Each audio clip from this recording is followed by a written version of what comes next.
FM and FM HD1. Support for KPFT comes in part from the Houston Orange Show Center for Visionary Art, a nonprofit entity. For the 39th year, 250 rolling art cars will take over the city's streets at 2 p.m. Saturday, April 11th. The parade officially begins at the intersection of Dallas and Bagby Streets on Allen Parkway, heading into downtown before circling City Hall and heading outbound onto Allen Parkway. The parade is open to the public. More information is at thehoustonaRtCarParade.com. Support for KPFT and The Prison Show is provided by the Cohen Parole Law Firm. For almost 40 years, Gary Cohen has helped represent incarcerated individuals throughout Texas obtain parole and fight parole revocations. We protect those who have fallen short of perfection from the wrath of those who believe they have attained it. For more information about Gary Cohen and his associates, Alan Bennett and Gene Anthis, you can find it at the website, parolelaw.com. You may also contact them at 512-476-6201. Listeners should be aware that the following program contains language and audio images which may be found disturbing and may not be suitable for your snotty-nosed little brat who probably cusses like a sailor behind your back anyway. Parental discretion is advised.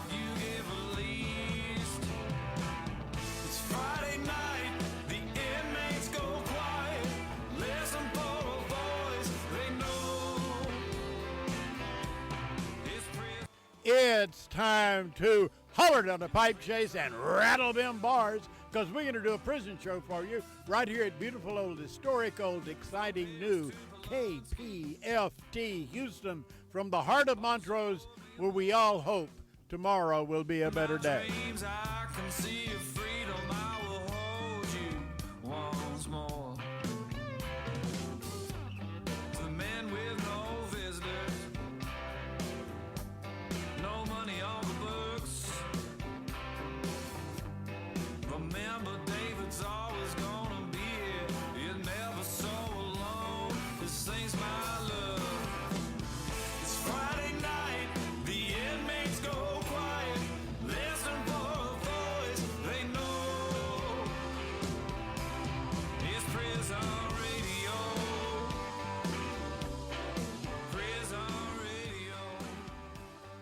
And welcome to the Prison Show. Tonight is Friday, even though David put Wednesday. It is Friday, March the 27th. And y'all, knock on your neighbor's door, because we have Kristina Hartman here tonight. She's the superintendent of Windham. How do you say it? Windham? Windham School District. Windham School District. Awesome. So y'all, stay tuned. We're going to be, Marci Marie is actually here, y'all. Yeah, this is exciting. She's in, Kristina's in, Jason Weissong is in the studio, Joanne, Athena, David, Linda, me, Ken Decker, a.k.a. New York. Yeah, we have a house full. Did I miss anyone? No, you hit it. You got everybody. I got everyone. Okay. Well, so, and we have Dr. Terri LeClercq on the phone.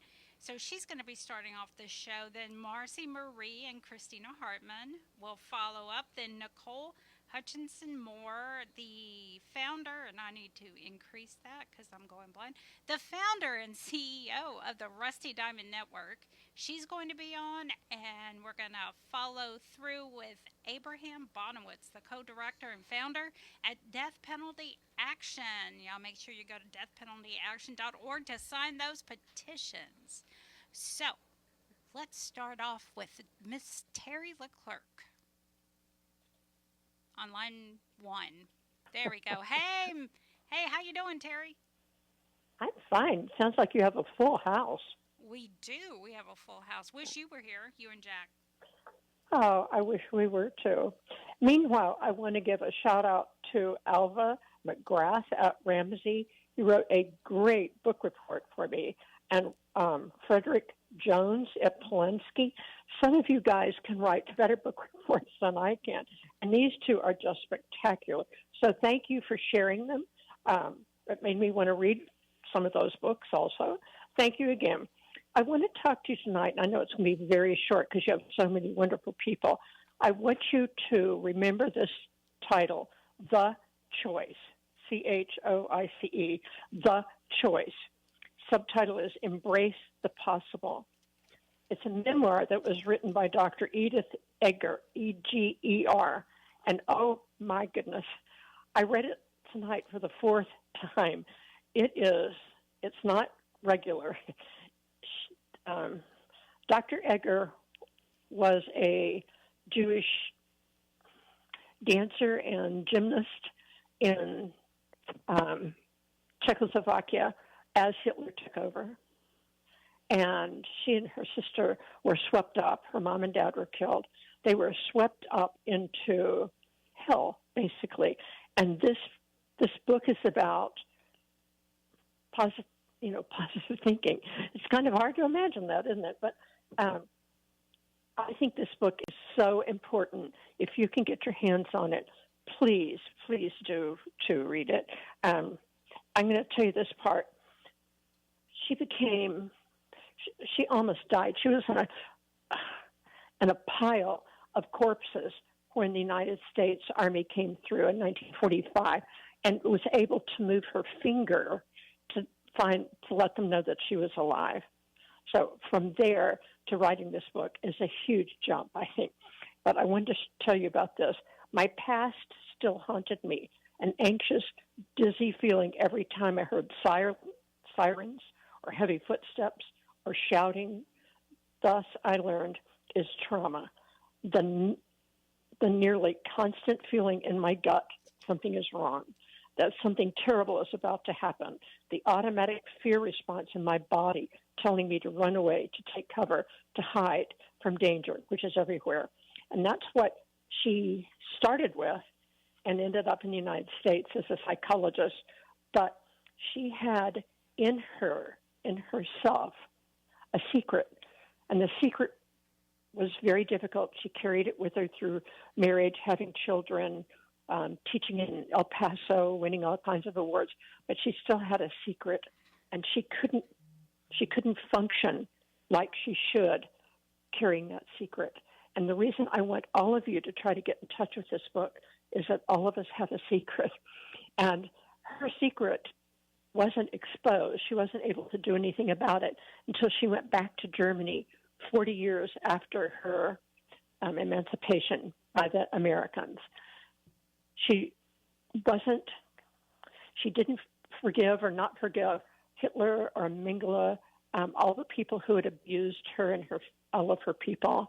What she learned when she was in Germany 40 years later was that she had to forgive herself. She had to forgive herself because she survived. Her mom died, her dad. All of those people died, and she didn't. And she carried that with her. She didn't tell anyone what was going on what was inside of her. Out of more than 15,000 deportees from her own hometown, she and her sister were among only 70 to survive the war. 15,000 deportees from her town, all the people that she knew and all of her family. And she survived on M&Ms, by the way. And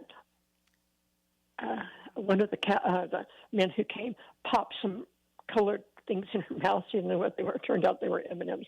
And the chocolate helped her survive until she could get to a hospital. She had a broken back. She had everything, every single thing wrong. But she survived.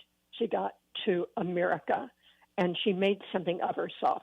And yet that secret kept her from being the person she wants to be. And I want all of you tonight just to think about your guilt. Think about the part of you that you don't want written up on the county wall. You've carried it too long, and you need to find a way to approach it and to say, yep, that was my guilt, and I accept it, and I'm moving on. And if you have a chance to read The Choice, Embrace the Possible, I really hope you do, because if anyone deserved to let go of something, it would have been Dr. Eager. But all of you do too. I do. You do. Let go of the guilt, the hostility, and the anger, and become your better self. And it's through reading that you're going to do this. You might begin with The Choice. You might begin with, I don't care what, Dr. Seuss. But read, and you'll start seeing something beyond your own self and your own mind. I really hope this can help you. Let me know next week. I know you're in a hurry. Let me know next week, because this is one of the best books that has ever been published. And I hope you can love it as much as I do. And thank you, Danny, for letting me share that. You know, that was an incredible story. And when you said when she just lifted up one finger, that Yeah. really sent Yeah. chills. Yeah. Yeah, amazing. Unbelievable. Story. Yeah. I just really appreciate, Unbelievable. Terry, how you talked about the feeling guilt and shame. And I think that's something, as a formerly incarcerated woman, that I can say people in prison feel a lot of. And it's really important for us to almost embrace and address that, and so that we can overcome it and move forward. Things happen in our past, and we made decisions that we might not be proud of, but we still can do better next time. And like Cowboy Dave always says, make the next right move. Always look for the next right move. And so I really appreciate that aspect and how you pulled that out of that story. Oh, I'm so glad you said that. And thank all of you. I hope that we can look into ourselves and forgive our own selves. We are better than we were yesterday, and we can be better tomorrow. So, like Ray said, here's hoping for a better tomorrow. Thank you guys very much. Thank you, Terry. You have a great weekend. Thank you. Bye-bye. Bye-bye. All right, and next up is Marci Marie and Superintendent Hartman. Yeah, this is so exciting, y'all. I feel like we have a minor celebrity. I know. To have Kristina in the house with us. Absolutely. Her job is so massive. And so you are the superintendent, which shout out to a woman superintendent. I love it. Always love it. And so for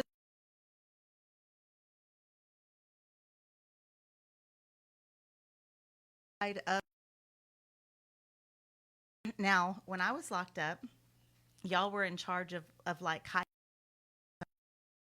but just recently you've taken on higher education. Yes, and very, very excited about it. So I want to start by saying shout out to all of the Windham students and our higher education students. We have the best students, hands down. Our students outperform community students many times. We learned this from some of our higher education partners that I was with yesterday, and I really appreciate the phenomenal job and effort that they put forth every day. So as you mentioned, we're responsible for providing literacy, high school equivalency, standard high school diploma, career and technical education, and over 40 career pathways that are viable in our Texas workforce, and now partnership with our higher education institutions, in which we have about 20 operating at this time, and efforts to attract more individuals and entities to work within TDCJ. So I feel like I've got the best job in the world. I mean, I get to travel around and visit with to advocate who are extremely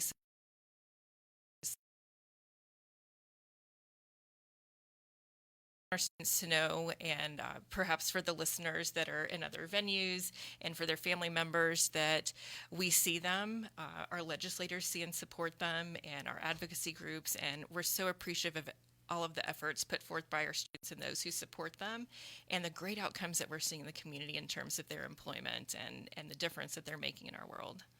Thanks so much for that. That's so incredible. And I love that you mentioned that you're hearing about some of our incarcerated students taking classes, maybe outperforming folks.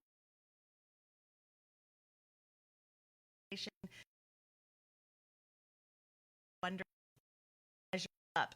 even would ask my professor, like, is this the same curriculum that you give? And so what is the answer to that? It is. Actually, we had a discussion yesterday. I was in the Gatesville area with 3 of our higher ed partners, and we spoke with the students, particularly those that are in the bachelor's degree program for Texas Women's University who are interested in pursuing a master's degree, which is one of the reasons why we were there having the conversation.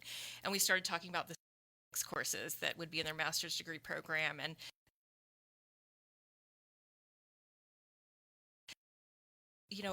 the courses are exactly, they work hard, they focus, they put forth energy to succeeding in higher education. And I think that sometimes you see that in the community, and sometimes, I'll use myself as an example, an 18-year-old in college. Certainly our students in the prison setting were a lot more dedicated than I was early on in the career. Now, thankfully, I made it through, and here I am. Yeah, Amen. definitely. Amen to that. I was thinking that folks in prison don't have access to laptops or Chat GPT, AI. So it could be a little more challenging. So what we talked about higher education, what career pathways are currently available to Windham ISD? And I know, or to students, and I know that you're also expanding on those. Can we talk about that? Yes. So, and when I reference Windham students, I'm really talking about those who are in programs but with a Windham instructor and those with our higher education partners. So the career pathways available, and it's on their tablets as well, 10 different career clusters, and needs of the Texas workforce and the industries. So for example, that's jobs for our students. So we take a look at what type of folks do those data centers need? Do they need electricians? Do they need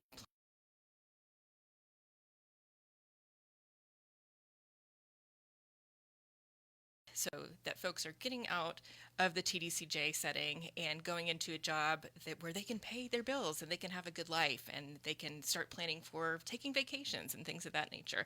I know that's down the road, but that's the way we should be thinking, like jobs with good benefits and jobs that will lead us and our families to have sustainable futures. So I would say some examples. We have some regulated trades like electrical, plumbing, barbering, cosmetology, where we have to do some additional screening because there's an occupational license associated. Then we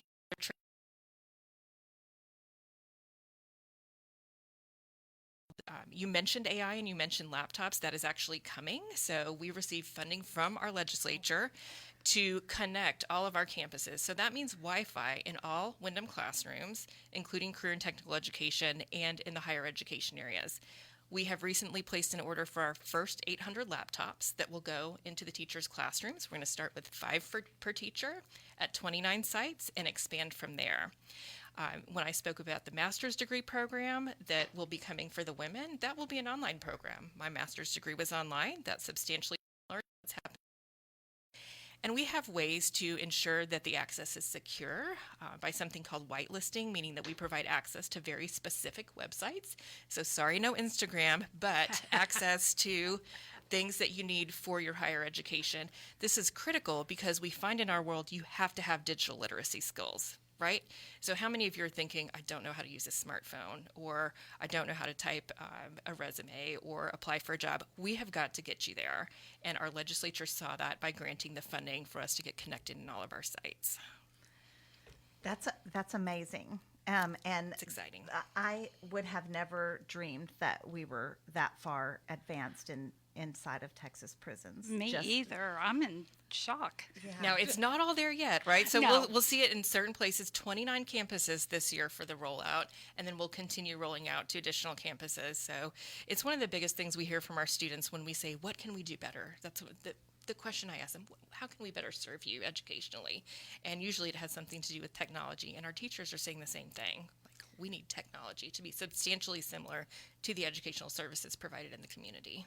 Well, 100%. That's one of the main barriers that we have when we're getting out of prison and handed a smartphone that we've never, I mean, I didn't even know what an app was when I got home. So, no, that's huge progress, and well done, Windham ISD, for getting that accomplished and started. And I'm super excited, and I hope that y'all on the inside are super excited about that also. You had mentioned really looking at job placement, and when you were talking about the data centers, for example. What are some other examples of you working with employers and community partners to really get access for formerly incarcerated people getting out of prison? Sure. So, I mean, one of the things is I'll kind of take a step back and say how we prepare our students, first of all, because we serve about 70% of the individuals that release every year. 70% have gone through a Windham program.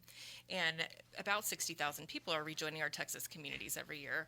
So it's impossible to hold the hand of everyone and take them directly to an employer. So we have to equip them with the skills to engage with employers effectively.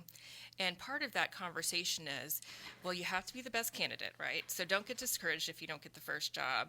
And you also have to have a chance, right? They have to be willing to give you an opportunity. So we do a lot of groundwork in terms of engaging employers, working with our licensing agencies, our Texas Workforce Commission, to help message that, and of course TDCJ's Reentry and Rehabilitation Division. But at the end of the day, we tell our students, if you go to an interview and you feel that you are the best candidate, or you feel that you're at least a viable candidate, you've had a good interview, and they tell you, we wish we could hire you, but we don't hire because of conviction history. We need to connect with that employer. We need to know who they are. Call us back. We won't specifically advocate for you, but we will inform and educate the employer about what happens when someone is in prison. Because what's the perception? It's what you see on TV, the movies. That's not someone sitting in a classroom bettering themselves. That's not someone learning electrical. That's not someone getting their CDL. That's not someone driving heavy equipment, which I saw in the Gatesville area yesterday. So having us reach out to the employers, provide them either virtually with some information and photos and telling the story, inviting them in to visit the facilities, because what we get in return when employers do hire our students are calls back saying, this is the best employee I have. He or she comes to work every day. Their customer service is great. Their de-escalation skills are great because they've taken cognitive or changes or something through their life coaches, assistance from their field ministers. Those are the calls that I get from employers. So it's really incumbent on us to continue to expand that reach, to have opportunities like this where we can talk and ask our audiences, like, hey, if you know employers, talk to them about what's happening in the prison and talk about the good things, and invite them in. I think that in corrections, we haven't always had our doors open for people, right? And that's where I'm seeing a shift also. We want people to come in and tell us what we can do better, right? We also want them to support our successes. So when we're doing something well, we'd like to hear about that too. And a big part of that is, again, feedback from our students, feedback from our graduates and our former students, and feedback from our community members. I'll say that we had a conversation before we came on air, and you were talking about being in Gatesville and looking at master's program for women, which we are so excited about because we've been wanting that for so long.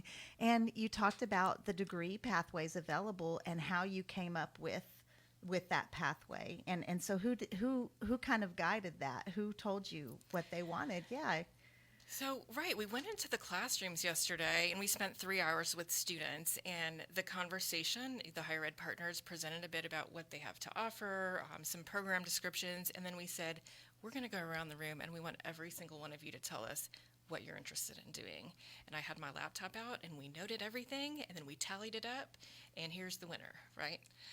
And again, the students had some good information to go on, and we also identified some other areas that we're not yet offering and made the determination that we need to open up multiple pathways. So some people love math and science, right? Some people love business. Some people love sociology, working in the nonprofit fields, working in the social services. So I think that we need to have both of those pathways available for the students, because your education is a huge investment. It's an investment in time, it's a financial investment, and it's an investment in your future. So I think that, again, we've gotten so much better in my 23 years in education and corrections, and really seeking the feedback of those who we are serving, because ultimately it impacts them. So why wouldn't we ask them what they're interested in doing and how we can better serve them?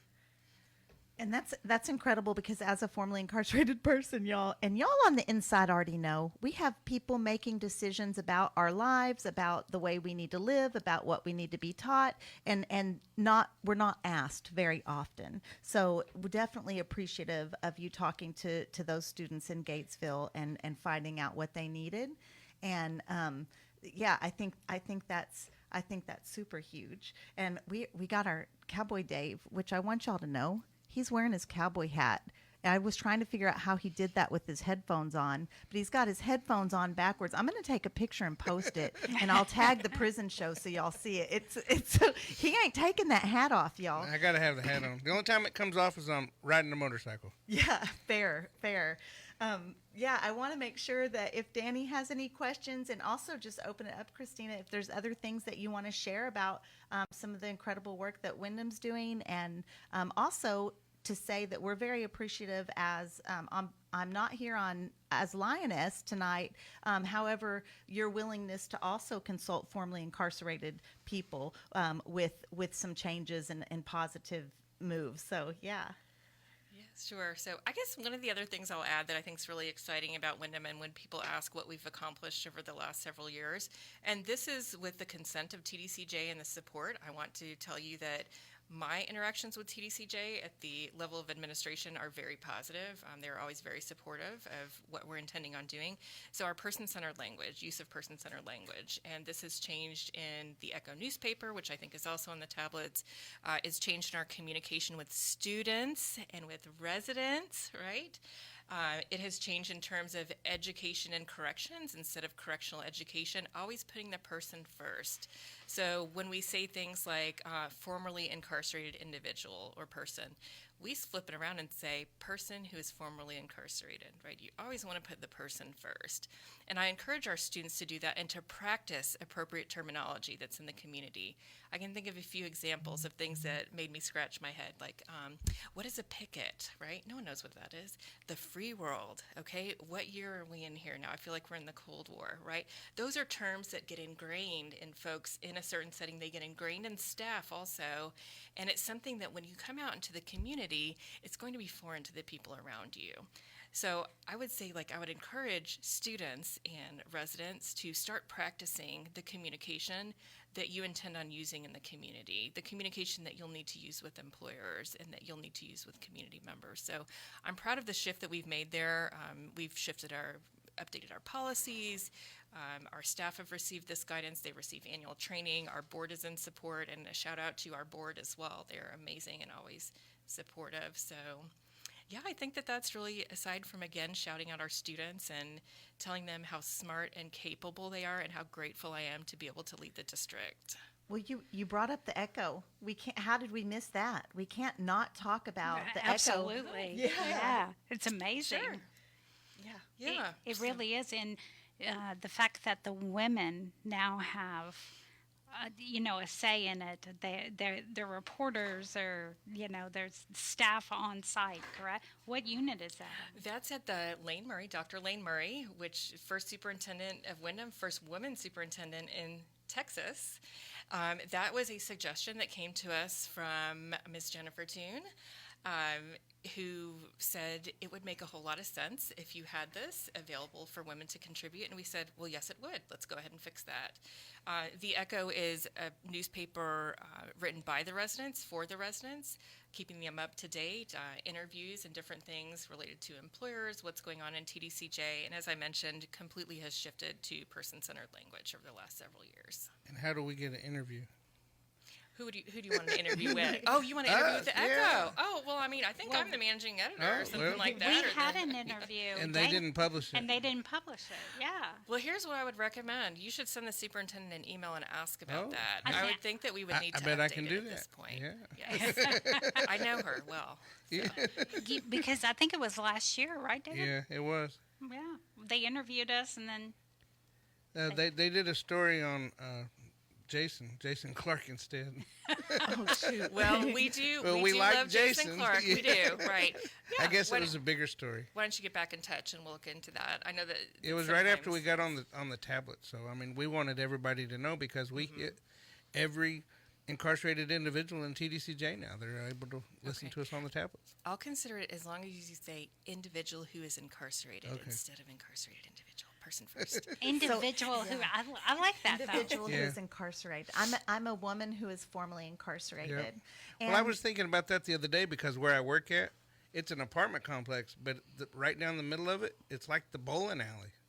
And so I was talking to somebody, and I said, well, I was out on the bowling alley a while ago, and it dawned on me, no, we're going to call that the breezeway or the sidewalk or something different.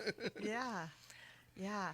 No, I think that's incredible. And I'll just say, for those of y'all that are listening on your tablets right now, you better be telling your bunkie that you can listen to the Prison Show on their tablet. If y'all ain't telling people, I'm coming for you. I'm coming your way. Tell your friends to listen on the tablet, and so you can get all the news, because y'all want to know what's happening out here, and we want to share it. We sure do. We love sharing. And the way you said it was incredible. Person who was formerly incarcerated. Always put the person first, and tell them to sign up for school too, Marci. Yes. Right? Oh, yes. And we're getting the times up, but no, yes, sign up for school, please. We were in Plain State Jail recently talking to students about how important education is, and what else are y'all doing? Sign up for something. Goodness gracious, it helps you pass your time. But Domino's are fun. Hey, 42. I've been on that 42 table all day, having to leave the game. Moon? Yeah, of course. Yeah. We can throw some bones in class too, right? It's math and counting. It is, yeah. You have to balance. Yeah. Yeah. Hey, we really enjoyed having you on. Thanks so much. Appreciate Just don't you tell all. Jason I got to drive the Windham Mobile. I mean, I don't want to get in trouble. Dave, you're on air. Oh, shit. Look, I'm going to tell him that I had to valet park because someone doesn't know how to back a vehicle in. Thanks so much. Take care. Thanks so much, Kristina. Thank you. All right. Wasn't that incredible? I'm so excited. And what a joy that she came all the way to Houston to join us. I know. Oh, yeah. We love you. I know everyone loves you, and they're going to be listening. I know that. All right. Now we got Nicole with the Rusty Diamond Network. Hey, Nicole. Hey, Nicole. Oh, my. I am totally flabbergasted right now. Wasn't that such good information? Oh my God. I literally feel like the air was just let out for me.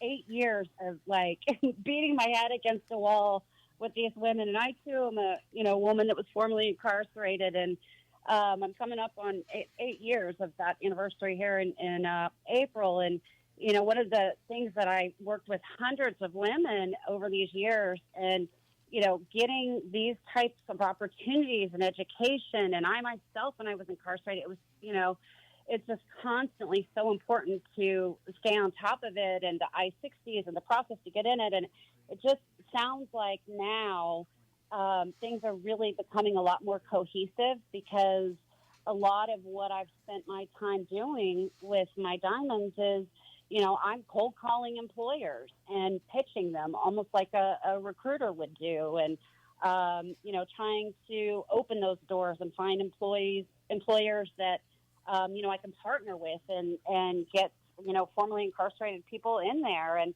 I mean, it's just, there's so much that you just said that for 8 years we've been screaming from the rooftops, and I'm just so glad to hear it. And I hope everybody's really excited. And, it's been tough lately with paroles. I've noticed that I do a lot of parole hearings, work with UT Law and some pro bono attorneys, and I've noticed that even minor cases and things that where before somebody had mentioned about the shame and the blame and the accountability and things like that about, what got us behind the wall is so important. And we focus so much on that, right, for a parole hearing and in preparing and also in just the mentorship while you're inside, leading up to that point.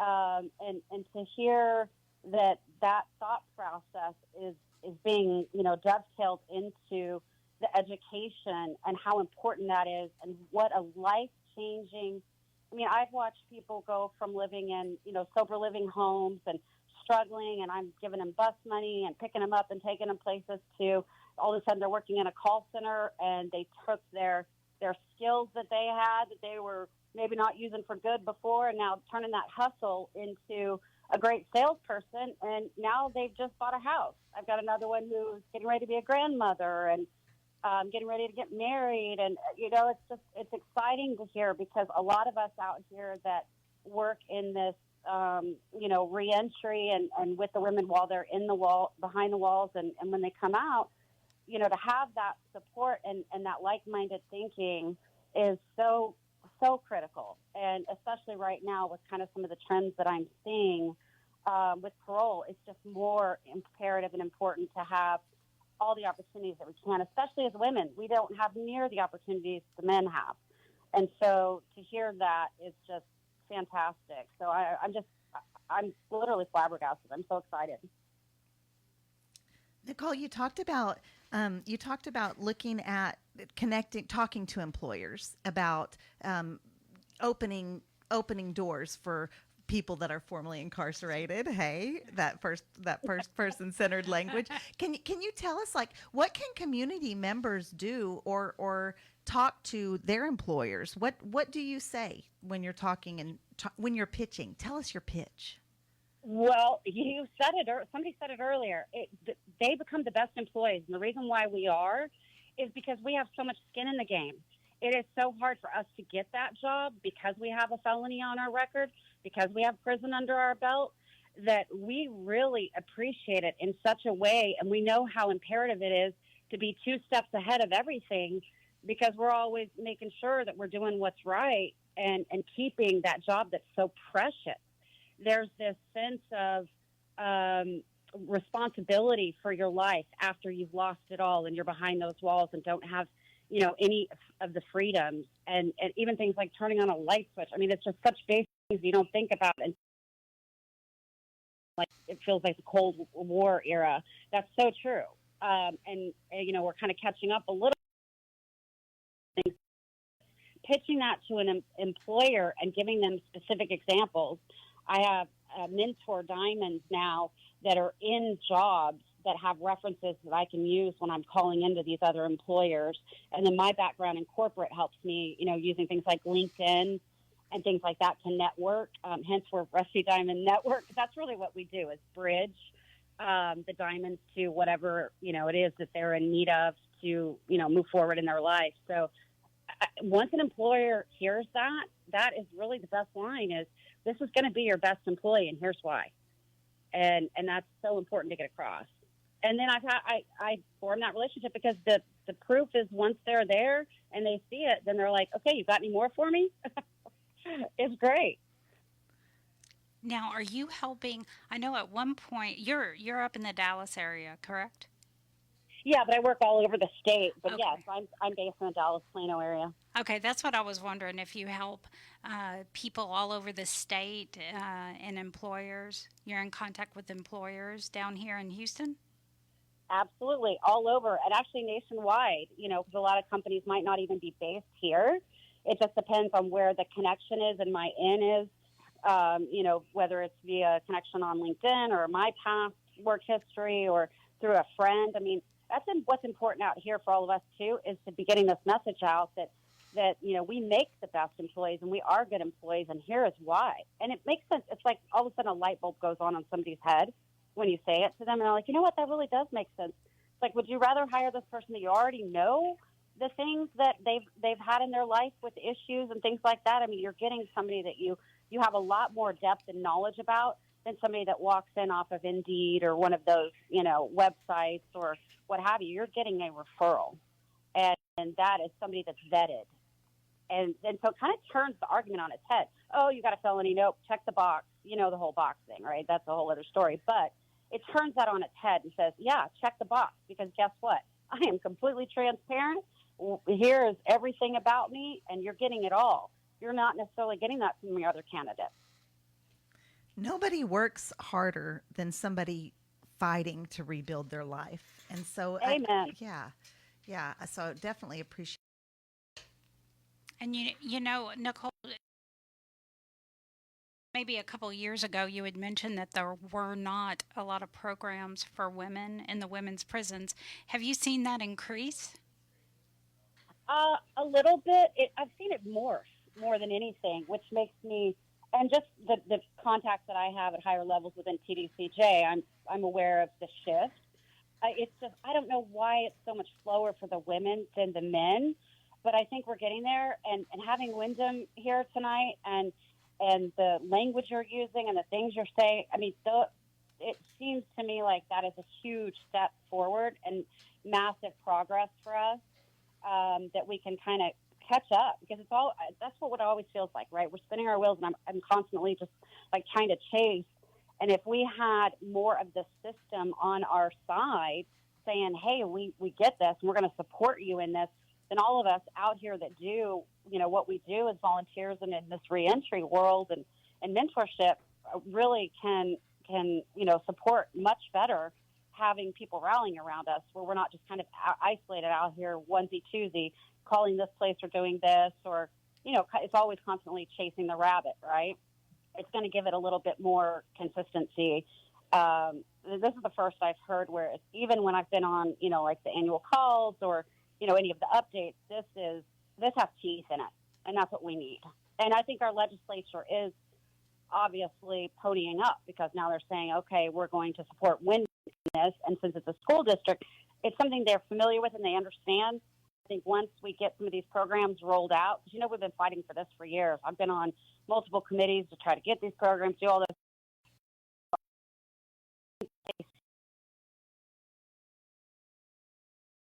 Open those doors, and we'll have even more opportunities and more programs and more trades and things like that we need.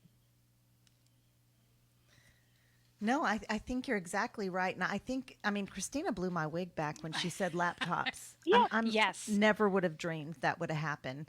And so, yeah, I want, Nicole, I'm learning how to help Danny. Yeah, she's such an amazing host. I can't see anything. We're getting the one. We're getting the one. We're getting the one finger. You're lucky it's that finger. I appreciate that, Dave. I usually get the other one. Thank you, Dave. Thank you. So he's using manners tonight. Nicole, am I going to say your line? I almost you said say your it. line. Say it.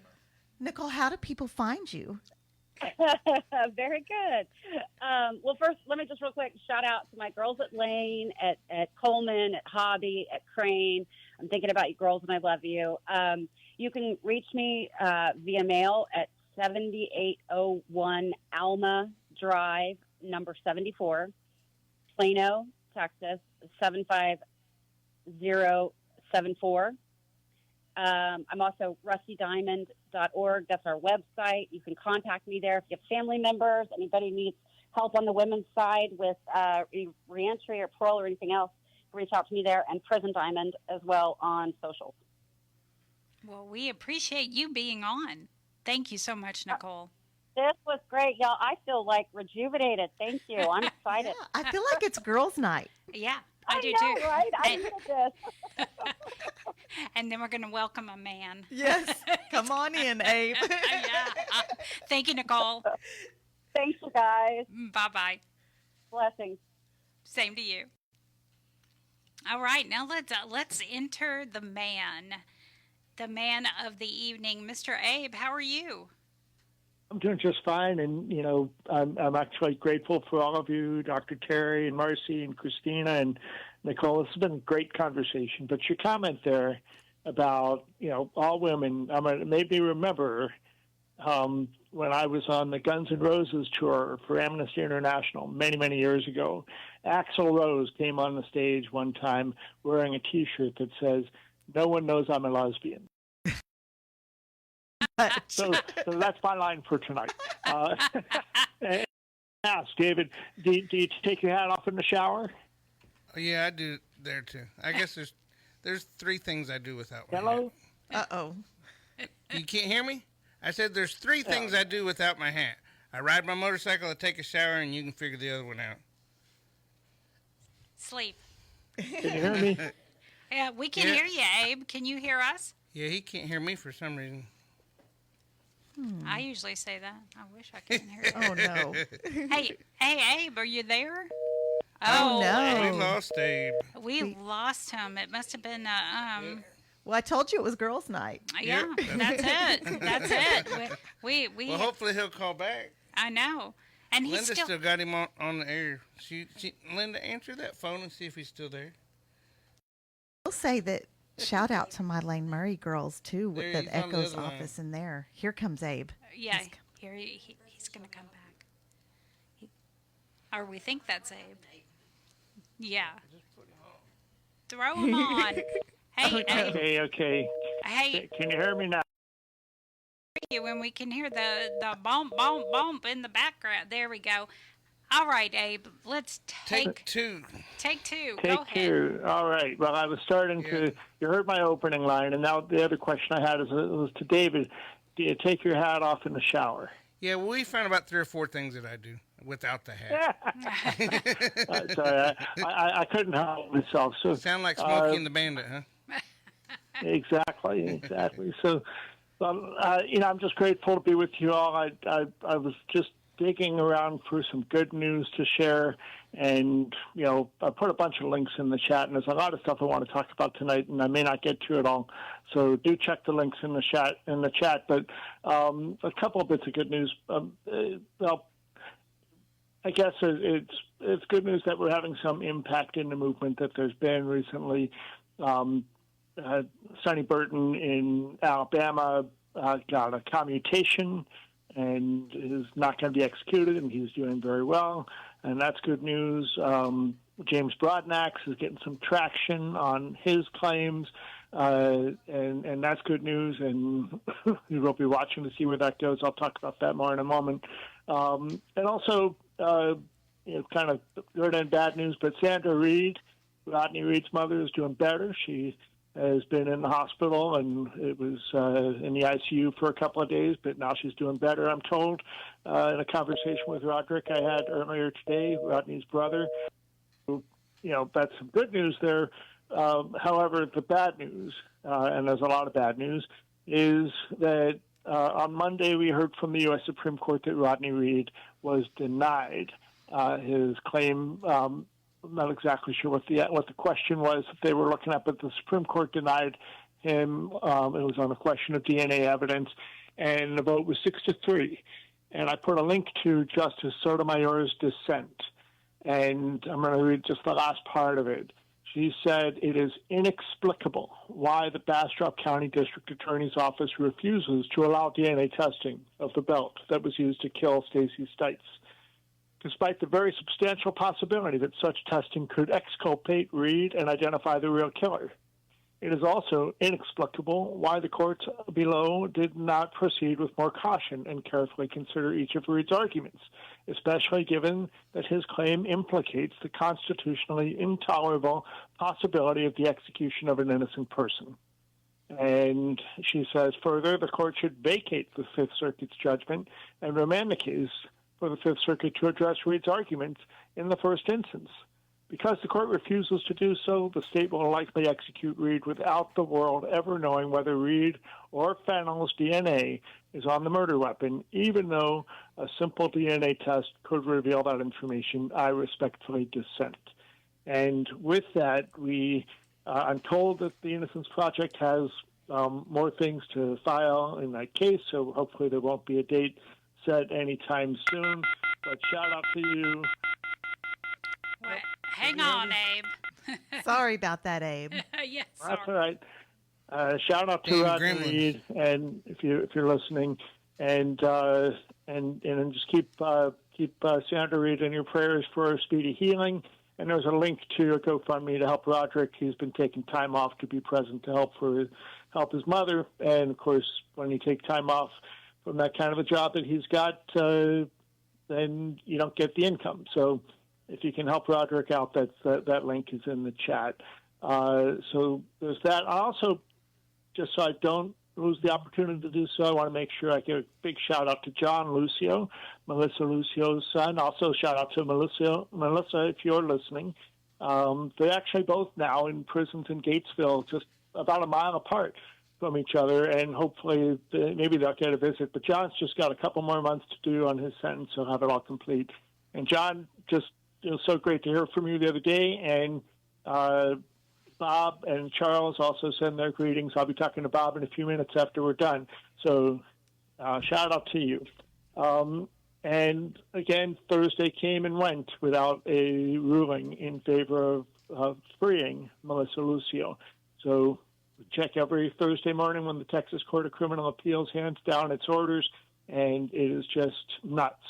that it's been 16 months now since the last filings, and you have the judge and the prosecutor saying she should be freed. So there's that.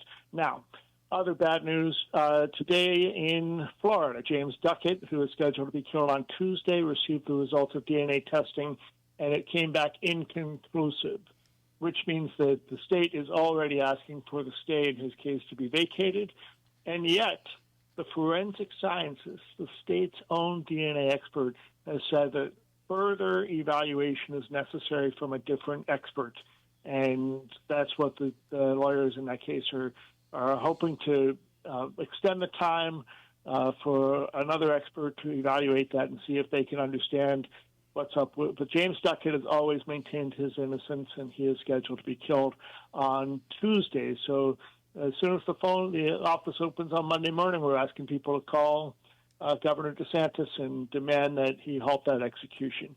You can find information. Again, I put the link in the comments on this Facebook program, and also you can find, of course, a lot of this information on the petitions at deathpenaltyaction.org.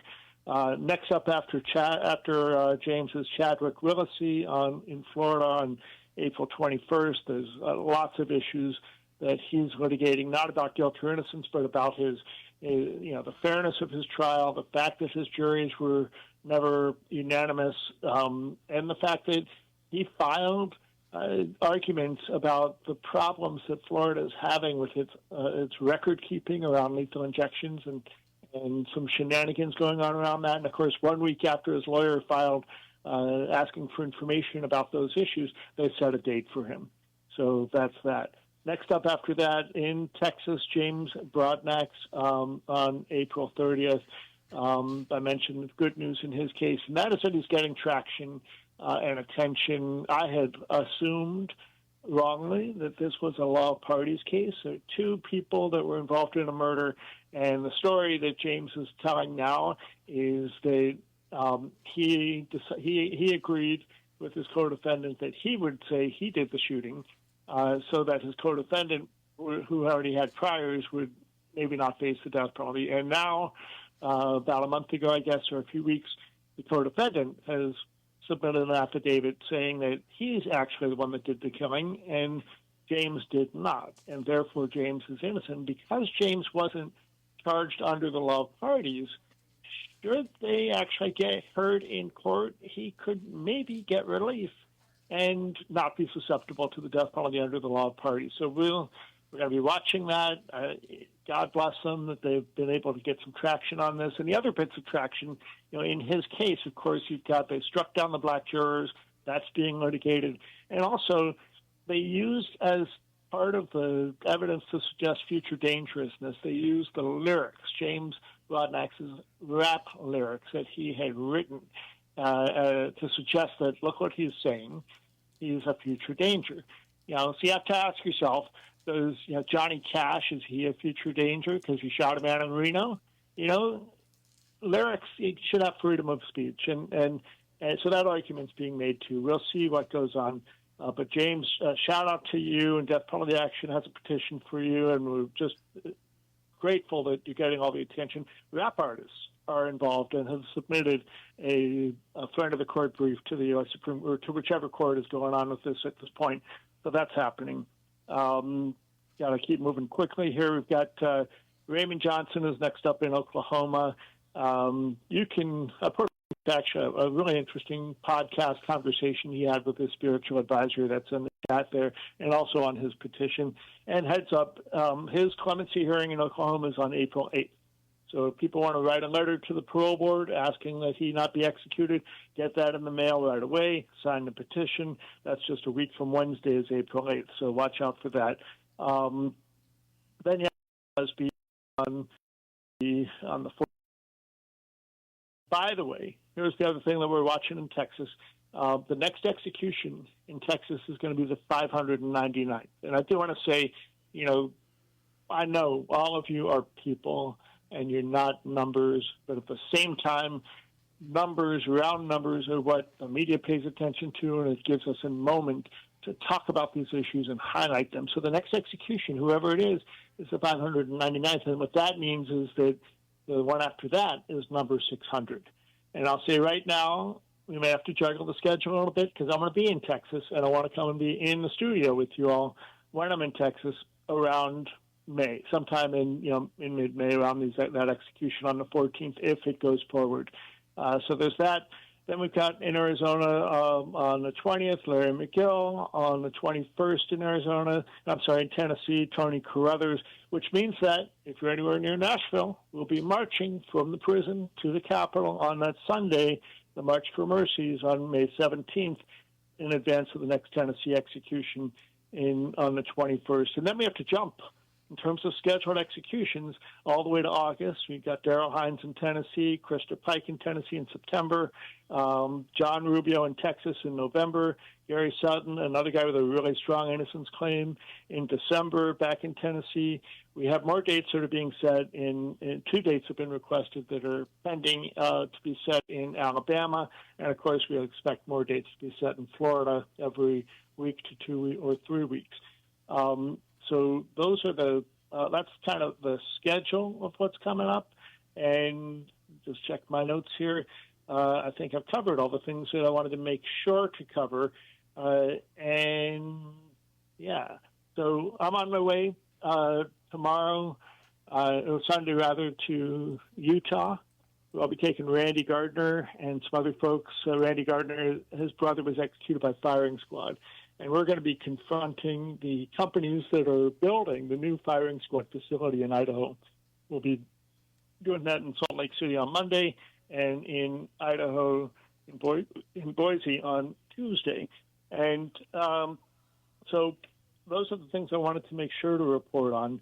I also want to make sure to wish everybody a happy Passover and a happy Easter and a happy Eid. If you did that was over about a week ago, I guess, or last week. So Eid Mubarak to all of you who are Muslims.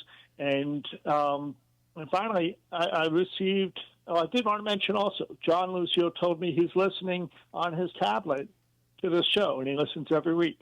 And lots of other people do too. So shout out again to John, and just know people are listening. So I got a letter from a woman in prison in Maryland, Vanessa, and I can't read this last name. And Vanessa, if you're listening, I lost the envelope that your letter came. It's probably here in this mess on my desk.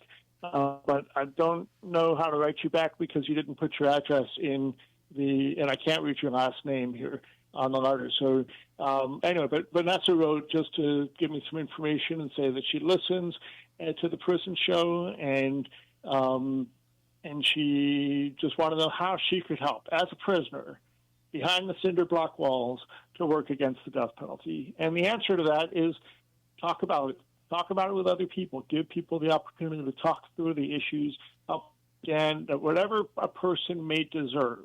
And there are lots of people who deserve whatever they get coming. We can't trust government with the power to kill, and people should be given another chance. If you can live politely, if you can live as a upstanding citizen, even within prison, then you should have a chance to live out your life. And again, we can hold people accountable for their crimes and be safe from people who are still dangerous without executing people. And we know that because that's what we do in the vast majority of cases. So tell people that. Talk about those issues and just give people the opportunity to talk about it, and then plant seeds of doubt on the issues where they think we have to have executions for whatever reason. There's an opportunity to counter that simply by giving people more food for thought about those issues. Finally, if you want to reach us, Death Penalty Action, our new address is P.O. Box 212. Oh, shoot. I got to look it up because it jumped out of my head. Here we go. Don't you hate it when that happens? It's happening more and more. That Alzheimer's thing's going to catch up with me. P.O. Box 27212 in Columbus, Ohio, 43227. So again, P.O. Box 27212, Columbus, Ohio, 43227. And Danny, I owe you a phone call still. I'll be in touch. And thanks, everybody. Have a great evening. Abe, thanks so much for your incredible work across the country. And, just much appreciation. Much Just appreciated. grateful to be able to do it, and for all the people that make it possible, and I'm just glad to be in this struggle with all of you. Abe, you can crash girls' night anytime. That's right, you can. Okay, I'll be down there in May. Well, we look forward to seeing you, and you have a great weekend. Okay, and everybody get out there for No King's Day tomorrow, wherever you are, somewhere close. Is a bunch of people standing up there asking for the rule of law, and no people that don't. There's so much I could say, and I'll just leave it. We want the rule of law, and we want people to follow the Constitution, and that's enough reason to get out there, hold your sign, honk your horn, be out there tomorrow for No King's Day. Thanks so much. Thank you, Abe. You're listening to KPFT Houston. Support for KPFT and The Prison Show is provided by the Cohen Parole Law Team. For almost 40 years, Gary Cohen has helped to represent incarcerated individuals throughout Texas, obtain parole, and fight parole revocations. We protect those who have fallen short of perfection from the wrath of those who believe they have attained it. More information about Gary Cohen and his associates, Alan Bennett and Gene Anthus, can be found on their website at parolelaw.com. You may also contact them at 512-476-6201.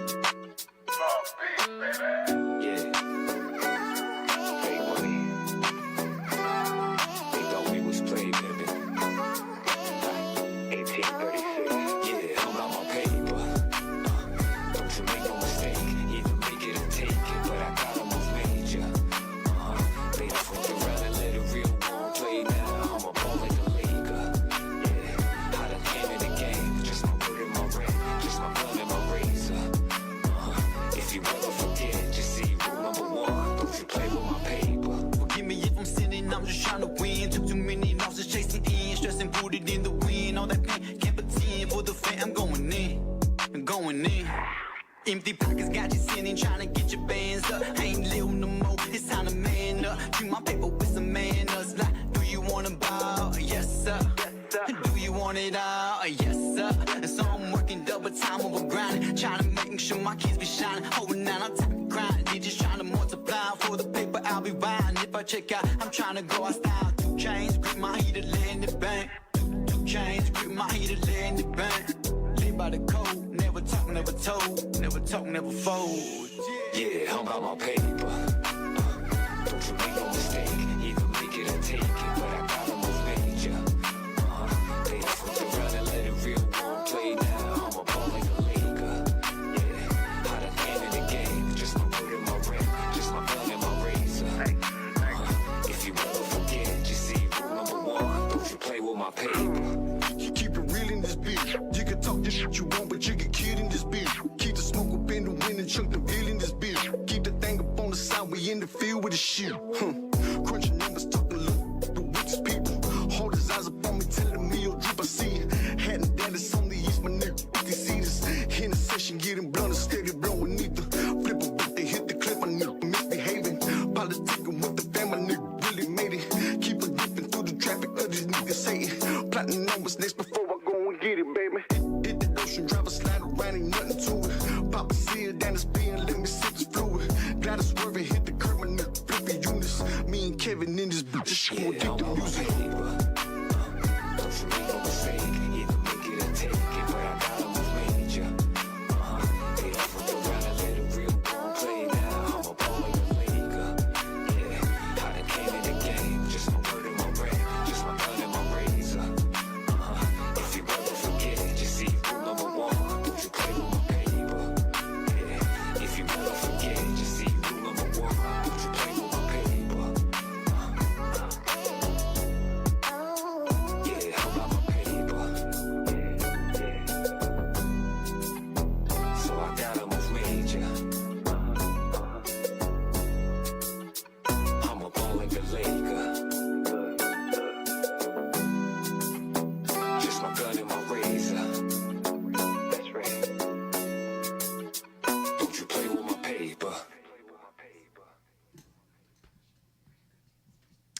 right. That was Droopy Marina's formerly incarcerated individual. Individual who's formerly incarcerated. Oh, I got it backwards again. Huh? Oh, man. I tried. I'll give it that, Pat. Yeah, it takes practice. Yeah. But Kristina's going to have us all whipped into shape. When he first made Parole, he was on the show, and he didn't do so hot that night, did he, Danny? No. He tried, but he was shy. And so we ended Yeah. up playing one of his old songs. But now he's jamming. He's got his own label and everything. He has his own label? Yeah, that's what that is right there. Wow. Good for him. Yeah, he went out on his own. He jamming. Yeah. What's the name of his label? I'd have to look it up. You should know these things. Oh, yeah, but you shouldn't ask me. I know the name of the song. The name of the song was Paper. Oh, okay. Yeah, don't mess with my paper. Don't mess with, yeah. Yeah. Well, I was too busy yelling at Ken over here because he has the camera up on me so close. We got to see your pretty face. Very nice. Yes, exactly. My hair looks like a fur ball. Well, at least he's not looking up at you. You know what I mean? Oh, yeah, that's true. Yeah. That's true. That's an unfortunate. No. All right. Yeah. We need to get to some phone calls because or get Jason up there. Let him do his mentor Yeah, moment. come on, Jason. Come on, Jason.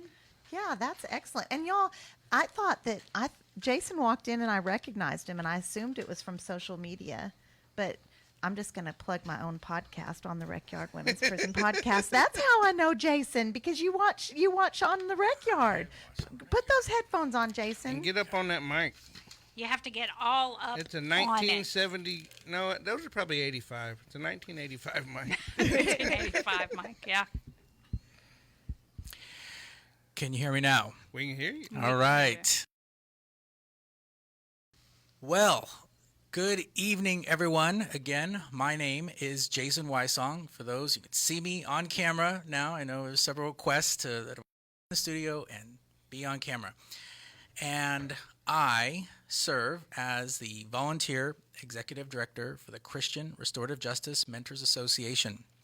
And many of you have heard me every other week or so. I call in and give what I like to call a mentor moment. And so, I always start out with, it's so good to be here. And for everyone who can hear my voice, across the fruited plain from sea to shining sea. Hello, everyone. So I'll start out with my shout outs, as I always do. Shout out first and foremost to the mentoring program that I always start out with, the Walls Unit. So shout out to Eric, Buddy, to Corey, to Clint, and all the brothers. It was good to see you last Saturday. Look forward to seeing you again next month. A final shout out to David Wall Street Adams, who just went home next month. This last month, he just went home. So happy for you, brother. Mr. Rincon, who is also on his way home next week. Shout out to my brand new mentee at the Ferguson unit, to Alec. Alec, it was a pleasure to meet you this last week, and I look forward to working with you in the future here next month. RD, I did receive your message, brother, and I will look forward to, I'll try to shoot you a message back here very soon. Shout out to Mr. McGee and to all the guys at the Ellis unit. I just learned that you were on lockdown this weekend, unfortunately, and so we'll be missing you, but hopefully we can catch back up with you again next month. So a lot of you guys, one more shout out to my brothers at the Beto unit and the Cofield unit, and to the Toastmaster Club guys. Hey guys, I was just thinking about you again, and I remember that I had such a great time judging your competition, and I look forward to, I think there's another one coming up in June, so I'll be back for that, so look forward to that. So I know many of you have written to me, and you've when you see me at your unit, you tell me how much that you appreciate my mentor moment, or also some call it is like just words of wisdom that I write up for you guys. So this evening, I would like to, as I always do, I want to encourage you, lift your spirits, and challenge you to speak some words of wisdom to those around you. And so to do that, now you'll want to get out your notepad and your pen, because I've got a little acronym for you. And that acronym is SPEAK. So as in speak words of wisdom. So the first letter of SPEAK is, of course, S. So that stands for survey. Survey the fruit of your words.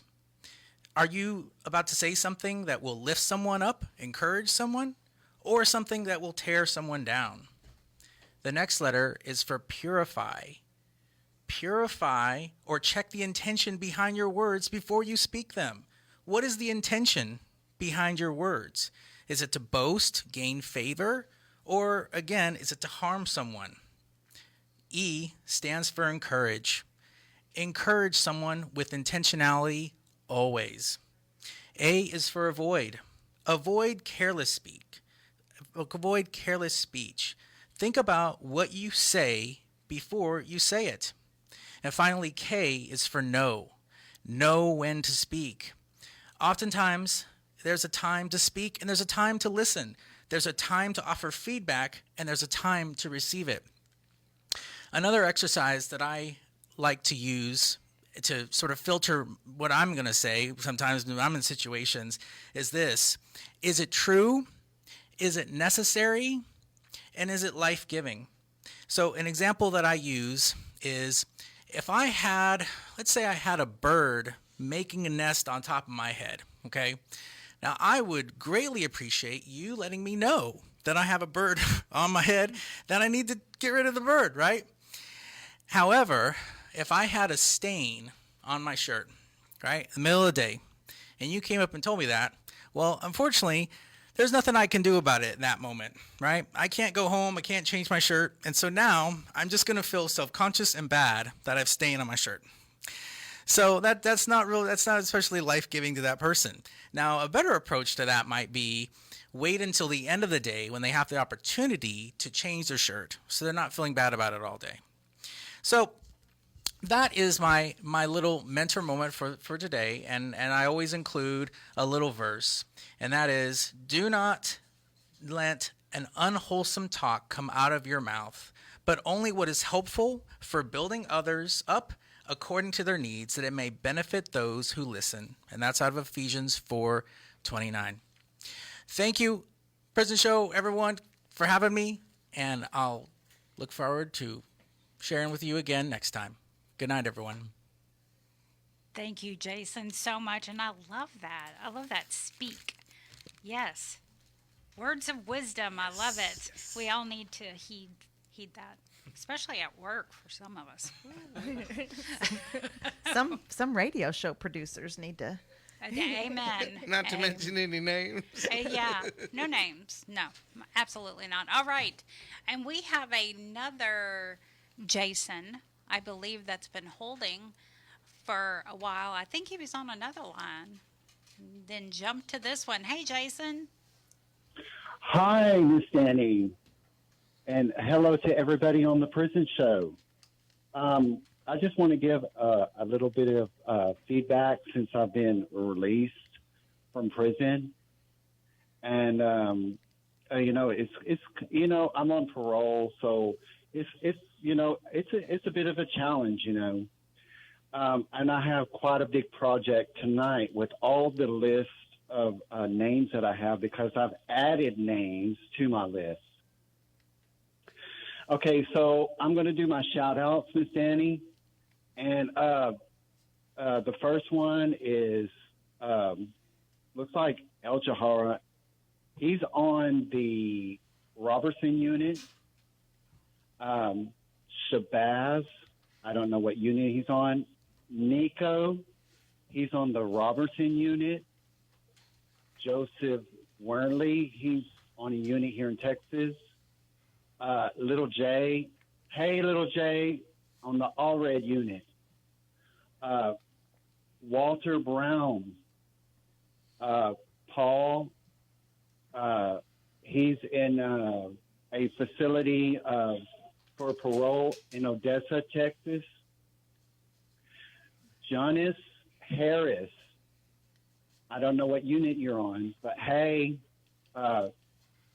Little Dre on the Robertson unit, Jeremy on the Robertson unit, Alexis on the Robertson unit, Devridge on the Robertson unit, Cody Hill, I don't know what unit you're on, Kenyon Caldwell, I also don't know what unit you're on, Rodney on the Robertson unit, a.k.a. Peaches on the Bill Clemens unit,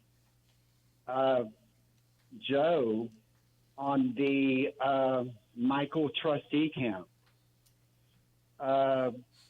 Victor Galando, I don't know what unit you're on, Billy Stell, same, I don't know what unit you're on, Rob on the Michael Trustee Camp, Christopher on the Robertson unit. A special shout out to my nephew, Logan Sharon. Rod on the Michael Trustee Camp.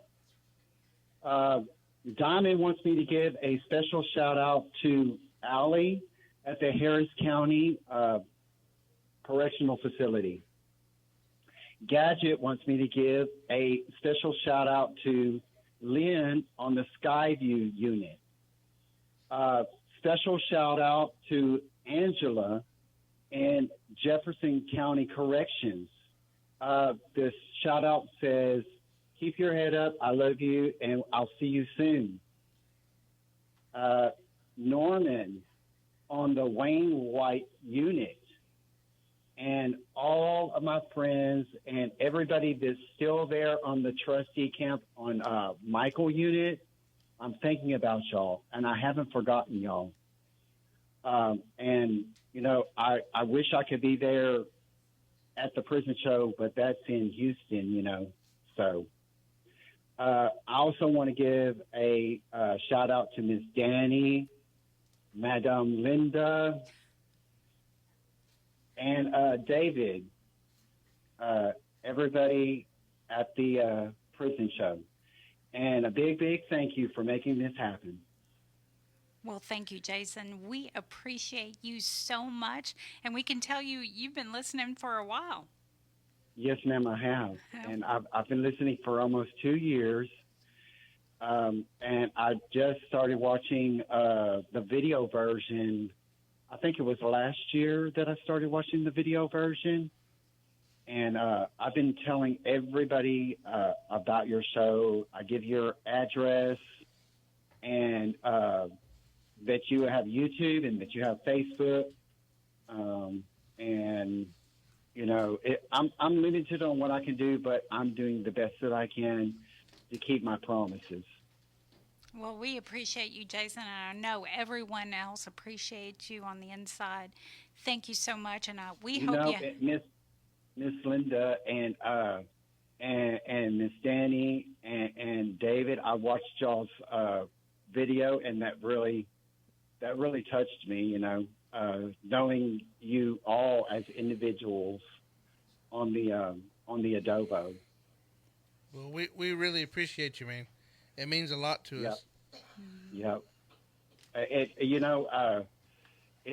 really has touched my life. It really has changed my life because the prison show was there for me whenever nobody else was.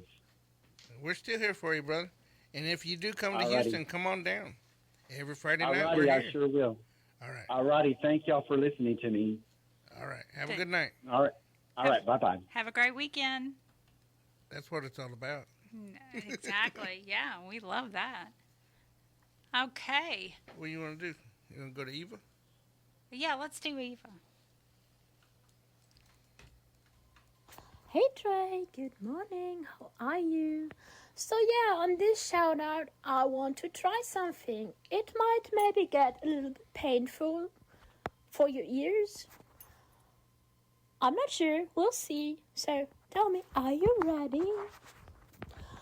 But you see, it's not me, it's not my family. In your head, they are fighting with their tanks and their bombs head. They are crying. It's in your head, in your head. Zombie, zombie, zombie. Hey, hey, what's in your head, in your head? Zombie, zombie, zombie. Hey, hey, hey, oh. Yeah, well, I'm not really sure if this was a good idea, but now it's too late. Well, in case, I would like to apologize to you all who listened. But if it maybe brought a little smile to your face, then it was maybe worth it. Anyway, when you're listening to this, then I'm already in Hamburg. So maybe hopefully with a pint of beer in my hand. So you could still do, or try to do a little razzle-dazzle, as you called it, because as by now it's supposed to rain on Saturday, so maybe you have some idea what to do against it. This would be highly appreciated, Daddy. Okay, Trey, I hope you have a smile on your face, and I hope your ears are still doing well after this shout-out. I hope you will have a great weekend, and I'm looking forward to hearing from you again. Bye, cutie. Man, that was adorable. I felt like we were listening in on someone's shower. No. You know what? That took guts. Yes. That took guts. Yes. So we appreciate you, Eva. Wow. And yeah, it was adorable. Yes. It was adorable. Yes, and for sure put smiles on all of our faces. Every one of us. Yeah. All right, let's do Italian Smile. Yeah, I'm having a hard time playing it. Let's see if I can do it with my phone.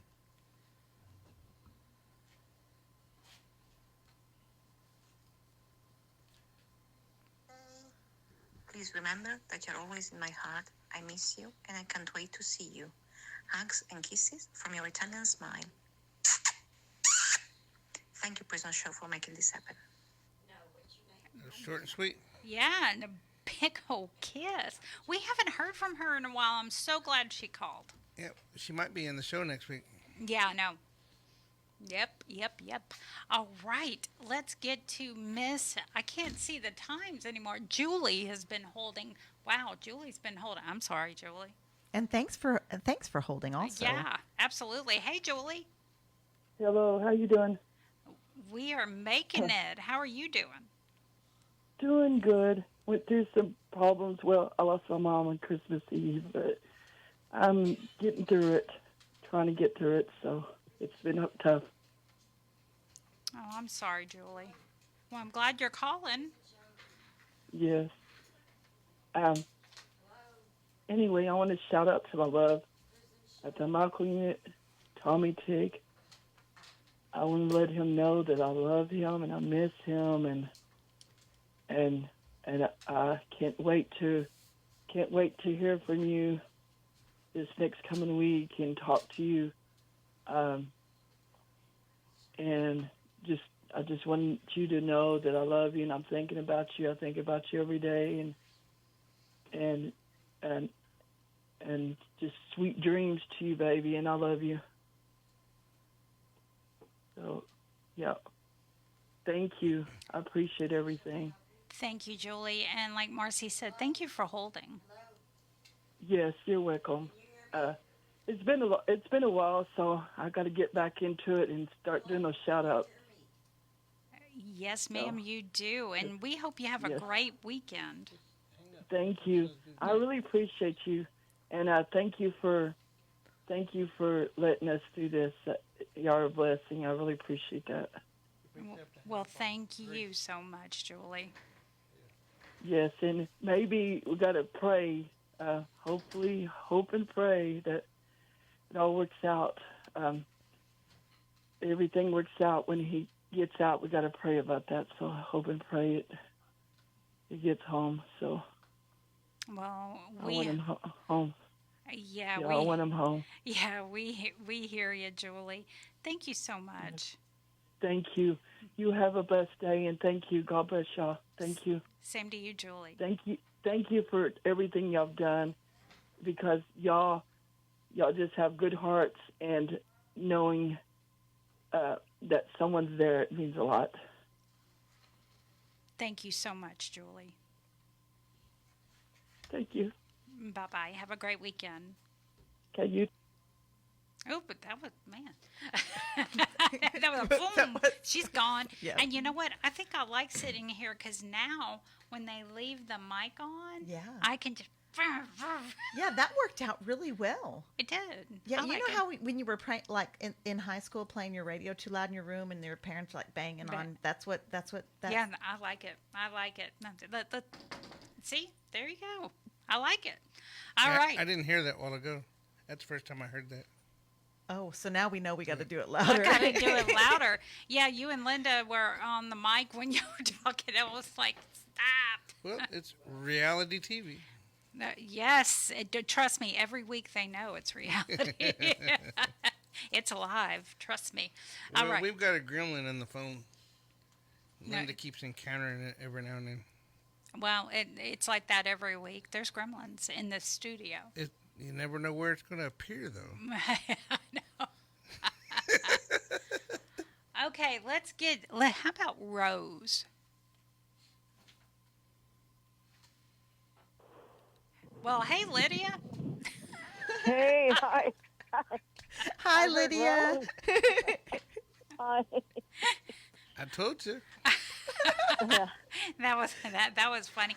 Okay, go ahead with your shout out, Lydia. Yes, okay. I just want to give a shout out to my son, just to tell you, mijo, that I spoke with Tia early a few minutes ago, and they were giving Frank some medicine. She said she was going to try and Tia early said she was going to try and get some rest. They're at the hospital. She was staying with Frank tonight, and probably tomorrow night too. But Amanda was in Edna maybe 30 minutes ago, so she'll be here like at 1:00, 1:30, and some of the kids were asleep, but most of them were awake. But we're good here. Fixing to go to bed. I'm sure Tia Patty's going to stay up and wait for Amanda to get in. And that's about all, mijo. Oh, and Big Will, I received your messages. Thank you for sharing. They're really a blessing to me. I really appreciate you sending them to me, okay? And that's about all for tonight. You all take care. And I love you. I love you, mijito. I love you mucho. I love you mucho. And I'll talk to you tomorrow, okay? Good night. Good night, everyone. Good night, Linda, Dave, and Danny. Good night, Lydia. Have a great weekend. Okay, let's try for Rose. Hey, Rose. Hi, Rose. Maybe put Rose on hold and see if she's there. And let's get to, how about Caitlin?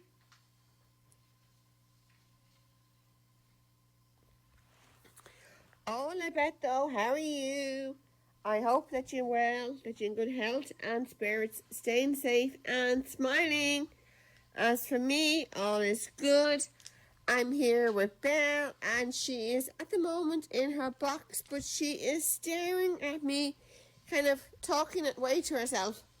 Other than that, yeah, things are okay. Nothing crazy is happening, which, to be honest with you, it is good to know that. So please know that you're my heart, thoughts, and prayers. And to all the other guys, Eric, Mark, Will, Debo, and Rudy, hope you all are doing good, and send you all hugs too. Okay, so good night, sweet dreams, and stay safe. All right. Thank you, Caitlin. Do we want to try for Rose again? Linda's checking to see if she's there. Oh, she's not there. Okay. There's probably Captain Tom on too. He can't get through. Every time Linda answers the phone, she can't hear him. Oh, okay. Oh, you can hear him now. Put him on. Okay. Is he going on hold or? Oh, there he is. Hey, Captain Tom. Hello. How are you? We are living the dream. You living a dream? Oh, man. We didn't say what kind of dream. That's right. Hello, David. How you doing? I'm doing okay, buddy. Got you right up on there, didn't we? Yeah. Yeah, we got a gremlin in the phone system tonight for some reason. I don't know what's wrong. It's not my phone. Yeah, she couldn't hear you. You was trying to say something to her, and she was yelling at you, and I don't know, so she hung up. Well, shouldn't do that to me. Don't hang up on me. Well, if we can't hear you, I'm a very important person. Well, we know that. Linda says she can't hear a lot of people tonight. Well, anyway, let me do my shout out to all my incarcerated veterans, and special shout out to John, Michael, Armstrong, also Leroy. I'm going to do a shout out to Leroy. And Clarence Bowman. Haven't heard from Clarence. Has anybody heard from Clarence? I don't think we have. No, Mike shouts out to him every week, too. Mm-hmm. I hope nothing's happened to him. I haven't heard from him. So, also, my homeless veterans out there, I'm hoping you're finding shelter in your life and getting on the rehab program there. And also, as always, you can donate to KPFT 24 hours a day, 7 days a week by calling kpft.org or call 713-526-5738 or text the word GIVE to 713-526-5738 or become a sustainer. Your donation helps keep the prison show going every Friday from 9 p.m. until 11 p.m. And also it helps my show, the Veterans of War Show.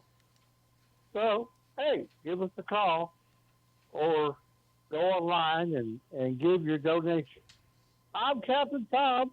We'll check you next week right here at KPFT. Well, thank you, Captain Tom. Okay, I can't see who. Well, Patty's been on the line for a minute. Okay, let's get to Patty. Yes, Patty has been on hold for a while. Thank you, Patty. We But appreciate I'm your here. patience. Yes, no, absolutely. Anyway, the shout out is for Beto. Migo, I heard your mom, so she really told you about Frank, and I'm sure you know about your Tio Juan. So we're still kicking in there. God is good all the time, and he gives us trials that, he knows that we can go through this, so gotta go headstrong, mijo. We're good. Like your mom said, Amanda's on her way. I'm going to try and go to sleep for a little bit before she gets here. Hopefully the kids will go straight to bed when we got them off their car seats.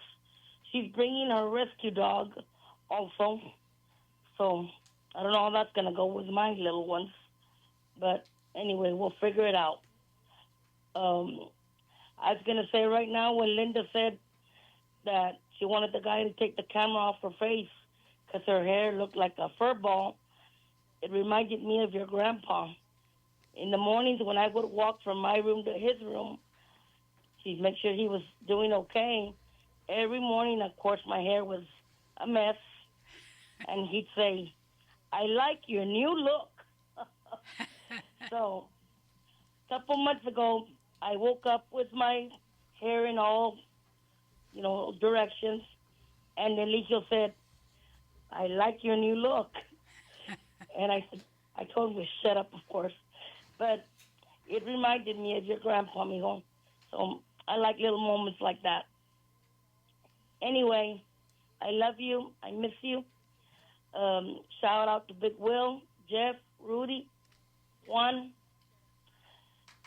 And it's really about it, mijito. We're hanging in there. We love you. We miss you. Thank you, guys, for everything you do. Good Thank night. you. Thank you, Patty. Have a great weekend. You too, man. Thank you. Bye-bye. And every time I turn around, man, this camera is getting right up. I mean, he keeps adjusting it. Because you keep leaning out of the screen.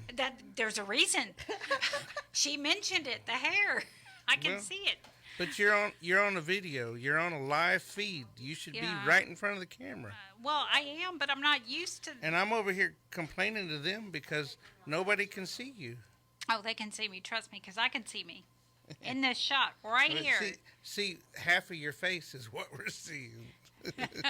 All right, let's get to April. April. There we go. Hey, April. Hey, how are y'all? We're getting by, April. Yeah, we are. Getting by. Good deal. My shout out is for my two sons, Thomas at Ramsey Unit and Patrick at Connolly.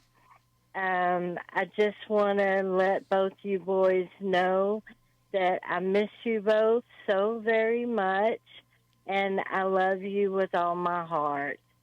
And I thank you, Prison Show, for allowing us to do these shout-outs. Well, thank you, April. We appreciate you calling in, and we hope you have a great weekend, and thank you for holding. Like Marci's been telling people, thank you for holding. Yes, thank you. Y'all have a great weekend, too. You too. Bye-bye. I love to hear the mamas call in. They're my favorite. I know. They're so sweet. They're so sweet. All right. Kaliango. Good evening to everyone on the Prison Show. Hope everyone is doing well. I want to send my shout-outs to my brother Franklin Davis, Robinson Roberts, Lasso, Peter Jr., Melissa Lucio, Lady Rodley, to all death row inmates, to beautiful Mom Linda, Madame Danny, David, Peter, Francis. Have a blessed weekend, and I wanna take this opportunity to wish my brother Franklin Davis happy Easter, and to all of you, the listeners and the hoster of the Prison Show. Have a blessed weekend and a blessed Easter too. Goodbye. He always sounds like they're having a party over there, man. Yeah, you're having a good time. I know. Yeah, I'm jealous. All right.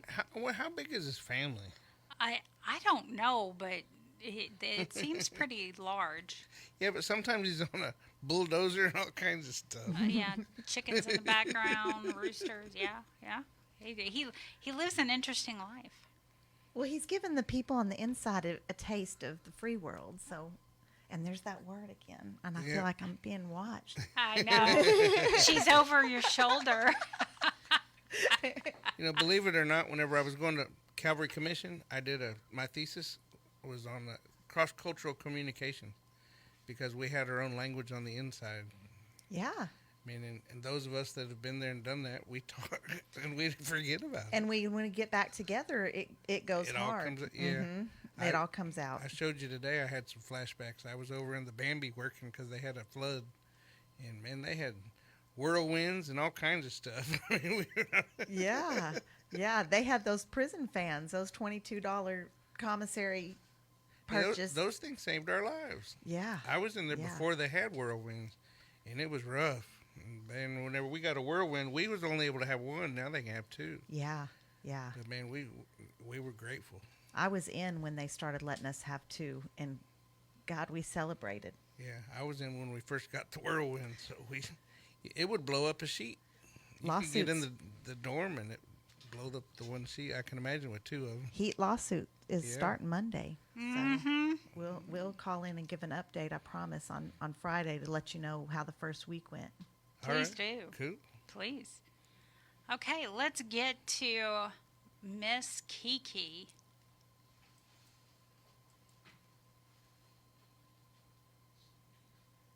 This is for Rodney at the Plensky unit. Hey Rodney, it's Kiki. I just got home from my walk and just wanted to leave you a message, let you know I'm home safe for the night so you don't have to worry, and let you know I love you and I'm thinking of you and I'll be staying prayed up for you. I love you, Rodney, and I can't wait to talk to you tomorrow. No, I'll be thinking of you tonight and I will be listening in. I love you. And Danny, Linda, and David, I hope you guys have a wonderful evening, blessed weekend, and great week next week. And I will be calling in next Friday. God bless you all. Have a wonderful evening. Take care. Love you, Rodney. Mwah. I will talk to you tomorrow. Love you, babe. Man, all these kisses tonight. Yeah, another big smooch. I know. I know they're loving that. All right, Camilla. Thank you for taking my call. Hi, I have two Carmela. shout outs. I'd like to say hi to Marcus at Pack One. Hi, Marcus. I hope this finds you well and safe. I hope things are going well for you.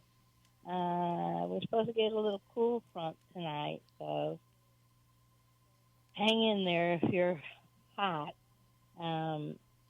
Everybody's doing okay here that I know of.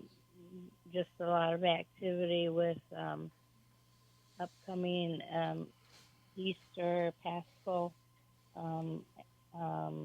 activities. And little Joy is growing like a weed. I just want to let you know that you're not forgotten, that you're thought of, and you're loved. You take care and have a blessed weekend and a blessed Holy Week. Thank you. My second shout out is for Bradley at the Garza East unit. Hi, Bradley. I believe you have a birthday coming up, so I'd like to wish you a wonderful, happy birthday. Granted, it's not the ideal conditions, but at least you're alive. Just enjoy your day and take whatever blessings you get. Hope your plan or your case is progressing as you want, and I hope you're safe and well. Keep your head up and keep putting one foot forward, and just know that you're loved. I do think about you and I do love you. Granted, I haven't seen you for most of your life, but I do love you. And you take care and have a wonderful weekend and stay cool. Thank you, Prison Show. Everybody, have traveling grace home and have a wonderful weekend and a blessed Easter season. Thank you. Thank you. Have a great weekend. Thank you. You too. All right, I think Miss Lydia called back. Let's check on Miss Lydia. Hey, Miss Lydia. Yes, I realized that I didn't say hi to the rest of the guys. Yes, to That's I awesome. had to Eric and Roderick and Mark and Brandon. I did say hi to William Spear or Bigwell, but I forgot the other guys. And I just want to wish everybody, well, next Friday I think is Good Friday, and then Easter. And I Well, I'll probably be going up there. I'm not too sure yet what day I'm going to be traveling, but it'll be Thursday or Saturday of this coming week. But I just called back just to wish everybody else, or give everybody else a shout out. And the reason I am speaking with a slur is because I have a bridge that's not. It's a temporary bridge, and I'm waiting for my permanent one, and it's not fitted well or something because I have this slur. Anyway, I have to get over it, or I have to master it for a good two more months before I get my permanent one. Okay, guys? Okay, Danny? Do you understand me? Yes? I understand you, and there was no slur. There's no slur. No slur? No. Okay. Not at all, Okay. girl. Will you guys drive home safely? And know that we love you all, and we thank you. And thank all you for that you do calling for back. us. You're welcome. Have You're a great welcome. weekend. You too. Bye-bye. Good night. And now we have the not so mysterious Mike. Hello, this is Mysterious Mike doing his shout outs for the historic prison show and the Mighty 90 KPFT. Here's my shout outs to Guys of Texas, Guy Alexander, Jamie Cuppett, Stephen Russell, Stephen McGee. Shout out for Philip Perez. Shout out for Matt Thomas, Edward Reeves, Adam Wilkerson. Shout out for Aaron Vasquez, Haas, Keith Money. Tasha wants me to do a shout out for Payday. Shout out for Oz. Shout out for Curtis Robertson. Shout out for Jesse Cortez. Shout out for Raymond Lee Cart. Shout out for Bill R. Sims. And a special shout out for Clarence Lee Bowman. And I hope everybody's enjoying today. Today's the 190th anniversary of the Battle of Goliad and Massacre. It happened on Palm Sunday, March 27th, 1836, and it was the battle cry the Texas Army used. Remember the Alamo, remember the Goliad at the Battle of San Jacinto. Hope everybody enjoys Lazarus Saturday tomorrow and Palm Sunday and Maundy Thursday, and hope everybody enjoys Holy Week that's coming up this week. You can continue to write to Mysterious Mike in care of David Collingsworth, and I'll write you back. And remember to donate to KPFT, the Mighty 90 that broadcasts from the piney woods of East Texas to the beaches of Galveston. And make sure you donate to the Historic Prison Show. And now, adios. All right.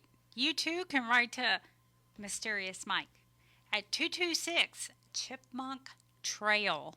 That's 226 Chipmunk Trail, Shepherd, Texas, 77371. All right. Or you can write to anybody here at the Prison Show. You can write to Marci Marie here, and we will get it to her. Sure can. Has happened before. Yeah, we will get it to her.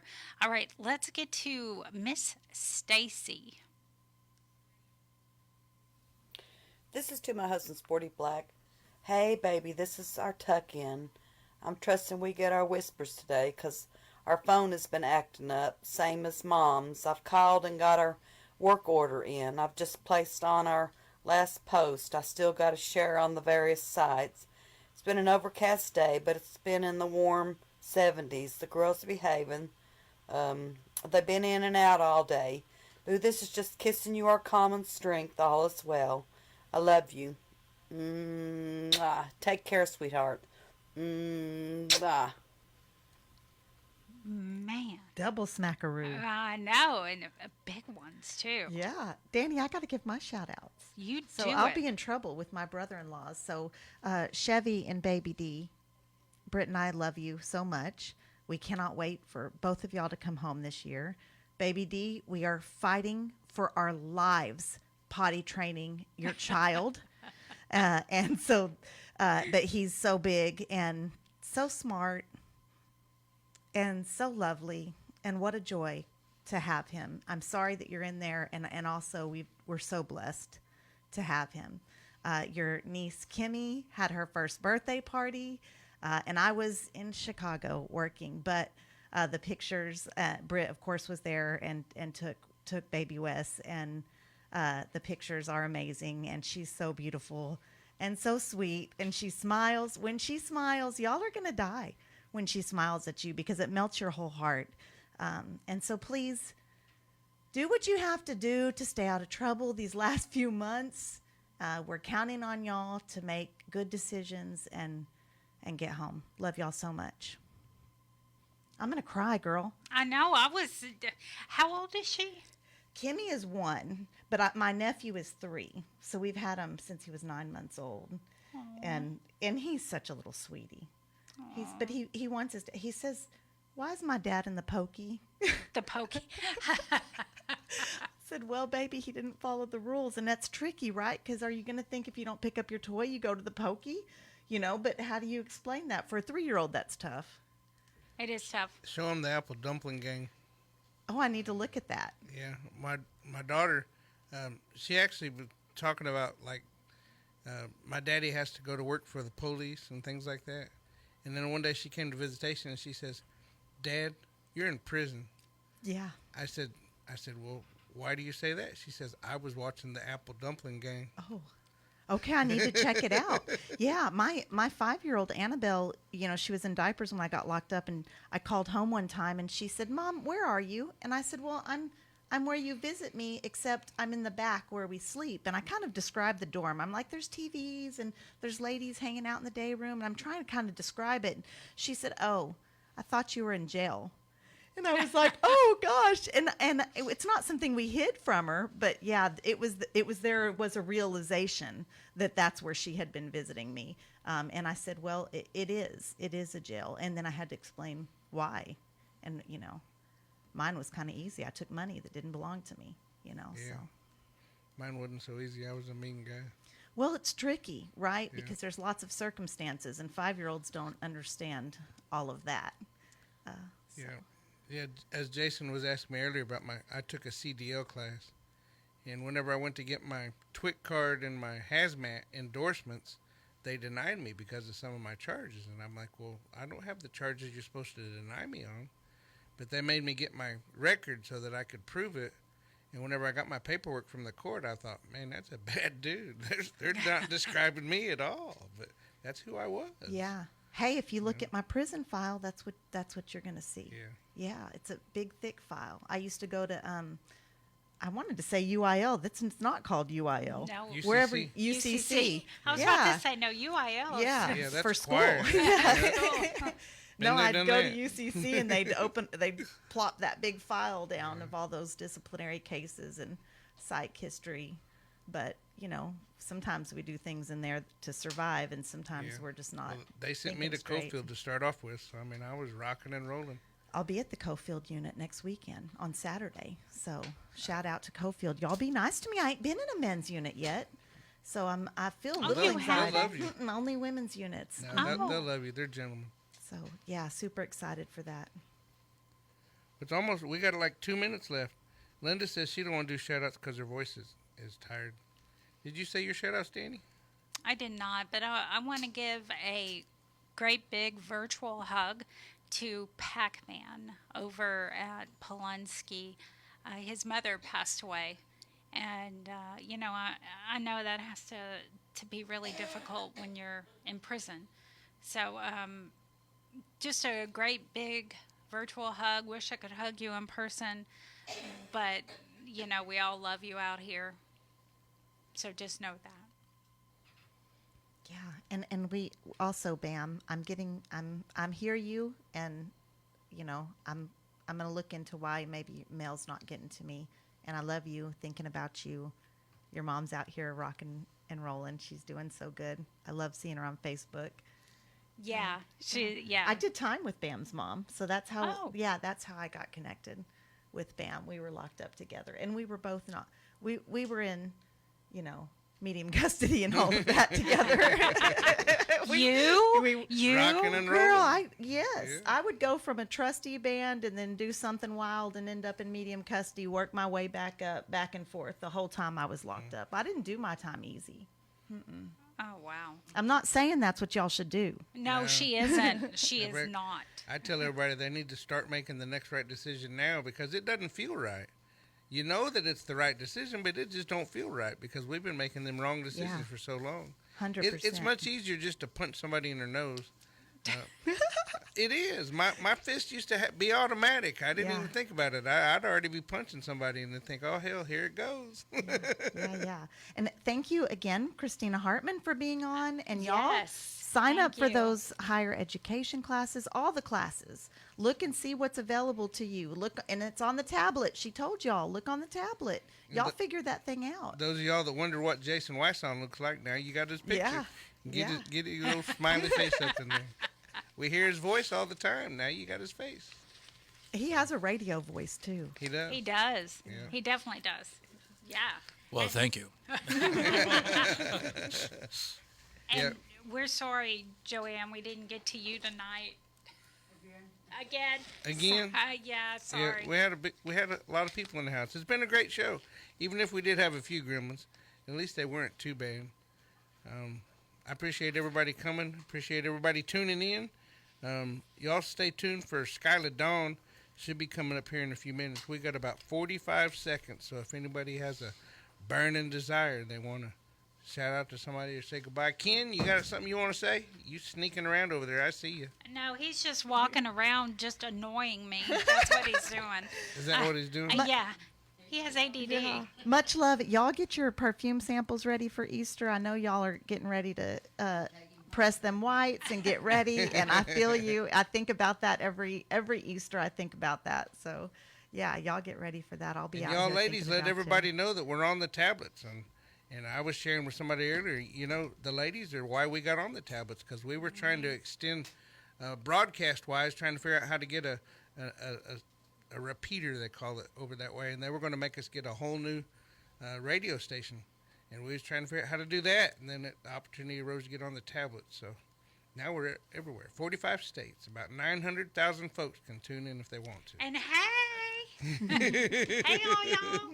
And they are, too. We got folks calling us from California and South Dakota, North Dakota, South Carolina, Oregon, Arizona. You know the sheriff who had everybody wearing the pink underwear? Yeah.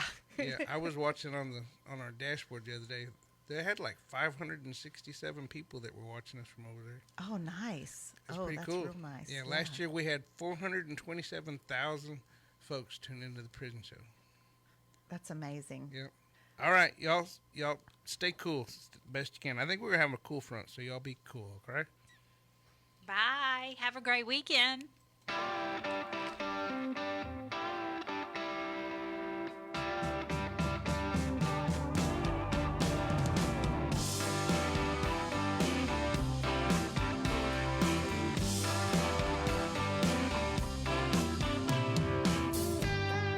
Daddy, I'm coming to see you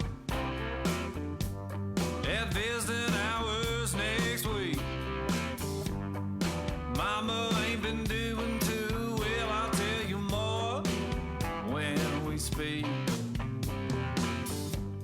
And Billy's loving high school. He's out there blocking for JV. I'm sure he's gonna come around by the time you give a least. It's Friday night, the inmates go quiet. Listen for a voice they know. It's prison radio. It's prison radio. From Paris to Polanski. Bonjour, me more. In my dreams.